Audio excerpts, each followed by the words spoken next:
네, 답답한 노무 이슈에 대한 명쾌한 답변을 알아보는 시간, 노무 처방전 담당하고 있는 최재원 노무사입니다.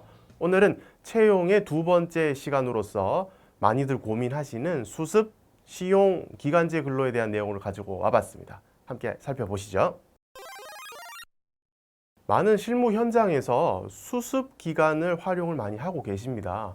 화면에서도 보이시듯이 근로계약서 사항에 보통 명시를 해서 입사 후 3개월은 수습기간입니다. 혹은 뭐 6개월은 수습기간입니다. 이렇게 기간도 명시를 하시고 수습기간 중에 평가를 해서 결과가 좋지 않으면 본채용 거부할 수 있습니다. 이렇게 선언적으로 명시를 하고 계십니다. 단 실제로 3개월 혹은 6개월 설정하신 수습기간에 평가 결과가 좋지 않았을 때 본채용을 거부할 수 있겠는가? 는 별도의 문제가 되시겠죠. 그래서 수습에 대한 거 그리고 많이 비교가 되는 시용에 대한 거 자세하게 한번 살펴보도록 하겠습니다. 정의부터 한번 보시죠. 수습이라 하면 그 명사적인 정의에서 뭐 닦고 익힌다, 무언가를 학습한다 이런 느낌입니다. 즉 훈련 기간에 있는 그 근로자를 의미하는 것인데 이 수습 기간 중에 있는 그분의 신분은 정식 근로자로 보셔야 되겠습니다. 즉 정규직 근로계약을 체결하고 수습기간을 가졌다면 정규직 근로자가 되시겠고요. 1년의 기간제 근로를 설정하시고 그 기간제 근로 내에서 수습기간을 두셨다면 1년의 기간제 근로자로 생각을 해주셔야 되겠습니다. 무슨 말이냐? 정식적으로 채용이 되어 있는 근로자이기 때문에 근로기준법이 다 적용이 되시고요. 23조 1항에는 정당한 이유 없이 해고 등을 못하게 되어 있죠. 즉 수습 평가 이후에 평가 결과가 좋지 않아서 본 채용을 거부하는 건 부당 해고의 이슈가 있을 수 있습니다. 그 수습 평가의 결과가 좋지 않다는 건 정례적인 인사평가 결과가 좋지 않아서 근로자를 해고시킬 수 있는가와 거의 유사한 결의 본 채용 거부 이슈, 즉 부당 해고 이렇게 고민을 하셔야 되는 이슈가 생기실 수 있기 때문에 선언적으로 사용하시는 그 수습이 실제 효력을 발생하기는 상당한 어려움이 있을 수 있다. 이렇게 체크를 꼭 해주셔야 되겠습니다. 수습 말고 현장에서는 시용이라는 단어도 많이 쓰십니다. 시용은 수습과는 조금 개념이 다릅니다. 이건 법에 있는 워딩은 아니고요. 저희가 상용적으로 쓰는 문구입니다.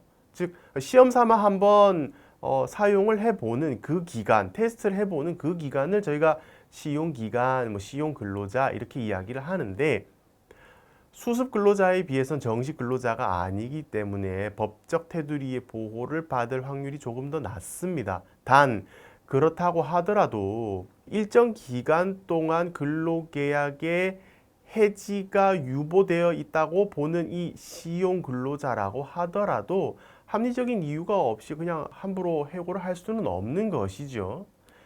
이 시용 근로자라고 해서 무조건 본채용 거부 혹은 시용 근로 기간의 종료로 뭐 이별할 수 있는 것, 정당성이 있는 것은 아닐 수 있다. 조금 더 합리적이고 넓은 범위가 인정이 되는 것 뿐이다 라고 체크를 해주셔야겠습니다.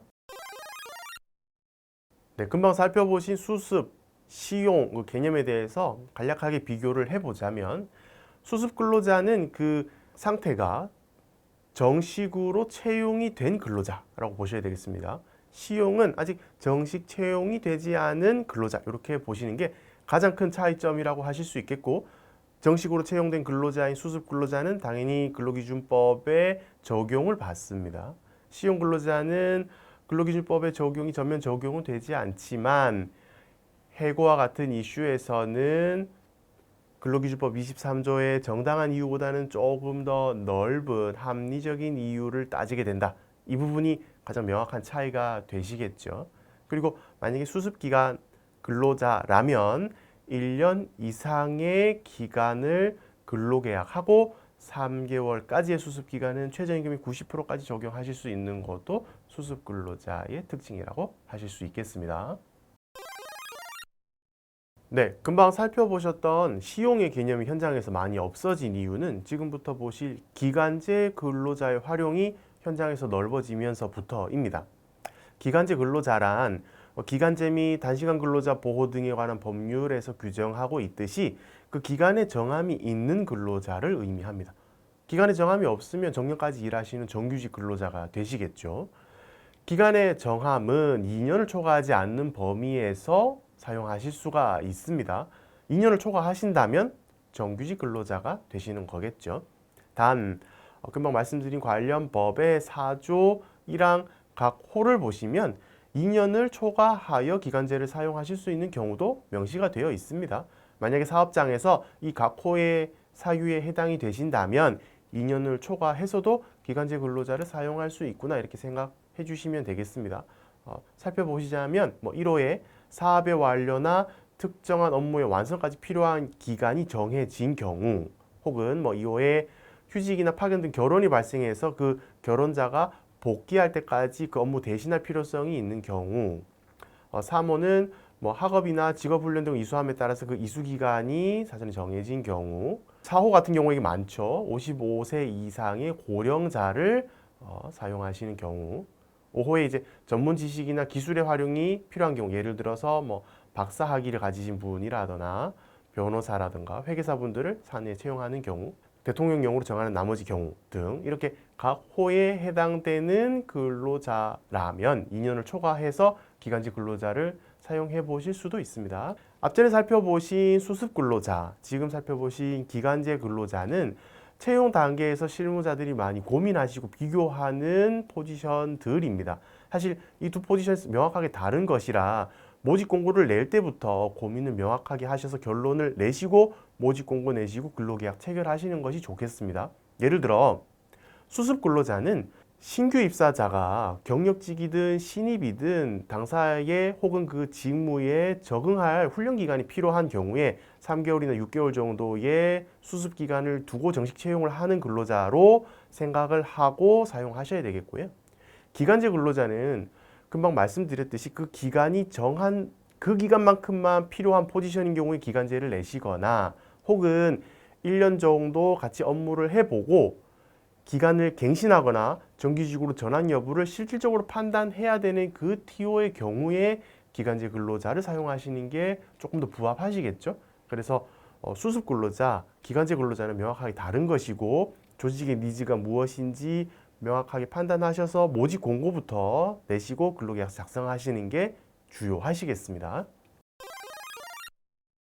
사업장에서 금방 살펴본 기간제 근로자를 사용하기로 결정하신 경우라면 두 가지 사안에 대해서 유념 있게 살펴보실 필요가 있습니다. 그 첫 번째 포인트는 바로 차별 이슈입니다. 기간제 및 단시간 근로자 보호 등에 관한 법률 제8조 1항에 보면 기간제 근로자임을 이유로 당사에서 일을 하고 있는 동종 유사 업무하는 정규직 근로자와 비교해서 이유 없는 차별을 하면 안 된다라고 명시가 되어 있습니다. 따라서 우리 회사의 기간제 근로자와 정규직 근로자를 혼용해서 사용을 만약에 하신다면 동종 유사를 업무를 하는 정규직과 기간제 근로자가 특별한 이유 없이 근로조건에 혹시 차등 설정이 되어 있지는 않은지 체크를 한번 해보셔야 되고요. 차등 설정이 이유 없이 되어 있다면 이것은 차별 이슈로 번질 수 있다. 법률적인 리스크가 발생할 수 있다. 이렇게 한번 체크하셔야 되겠습니다. 기간제 근로자를 사용하셨을 때 살펴보셔야 되는 두 번째 이슈 포인트는 바로 갱신기대권이 되겠습니다. 기간제 근로자는 기간의 정함이 있기 때문에 그 기간이 끝나면 원래는 계약이 해지가 되는 것이 원칙입니다. 단 당사에서 특별한 예외 사유가 아니라면 반복적으로 갱신을 계속 해왔다. 이 경우 기간제 근로자 분들은 본인도 그 예외 사유에 해당이 되지 않기 때문에 나도 반복적으로 갱신이 되겠구나라는 갱신 기대권을 가지실 수가 있습니다. 그러면 회사는 기간 종료를 통보하고 직원은 갱신 기대권을 주장하는, 즉 부당해고의 이슈가 발생될 수 있습니다. 따라서 회사의 기간제 근로자를 많이 사용하시고 그 기간제 근로자들을 기간 갱신할지 정규직으로 전환할지 판단을 실질적으로 하셔야 되는 특성이 있다면 정규직 전환 평가 혹은 기간 연장 평가라는 절차를 두시고 합리적인 기준을 직원과 함께 피드백하면서 갱신이 될지 안 될지 설명을 해주셔야 기간이 종료되는 시점에 갱신기대권에 대한 이슈가 문제로서 불거지지 않을 수가 있습니다. 그래서 이런 부분 두 가지 차별 이슈, 갱신기대권 이슈는 기간제를 사용하는 회사에서는 놓치지 말고 체크해 주셔야 되는 포인트가 되겠습니다. 네, 최근 판례와 행정 해석을 살펴보는 간단 처방전 시간입니다. 오늘의 간단 처방전은 앞서 살펴보신 내용과 연결되는 갱신기대권에 대한 내용을 가지고 와봤습니다. 본 판례에서는 근로계약상 고용승계 규정에 비춰서 갱신기대권이 인정이 되는 상황이었는데 사용자의 일방적인 갱신 거절이 부당해고에 해당한다는 판례가 되겠습니다. 물론 본 판례의 사실관계와 현장의 상황은 다르실 수가 있겠죠. 이 판례의 사실관계는 사용자가 2명이었습니다. 그리고 이제 규정 등에 비춰서 근로자에게는 갱신기대권이 인정이 됐었고요. 그리고 사용자가 일방적으로 갱신 거절을 했더니 그 갱신 거절은 부당해고다. 이러한 판례의 결과가 이어졌습니다. 물론 현장과 사실관계가 조금 다르실 수는 있겠지만 이 판례를 보고자 하는 취지는 기간제를 사용을 하셨을 때 예상치 못한 계약의 해지와 갱신기대권이 충돌하는 사안이 얼마든지 발생될 수 있다라는 점을 한번 살펴보기 위함이었고요. 혹시나 현장에서 기간제 근로자들을 상용적으로 사용하시는 사용자라면, 회사라면 기간제 분들의 전환 여부를 결정하는 평가 지표들을 잘 만들어 두시고 이것들을 근로자와 잘 소통하셔서 이러한 문제가 없도록 꼭 체크를 해보셔야 되겠습니다. 오늘의 간단 처방전이었습니다. 네, 오늘은 채용에 대한 두 번째 시간으로 수습, 시용, 기간제 근로, 그리고 유념해야 될 사안들까지 살펴보는 시간을 가졌습니다. 다음 이 시간에도 답답한 인사 이슈를 더욱더 명쾌하게 해결할 수 있는 주제를 가지고 찾아뵙도록 하겠습니다. 고생하셨습니다. 감사합니다.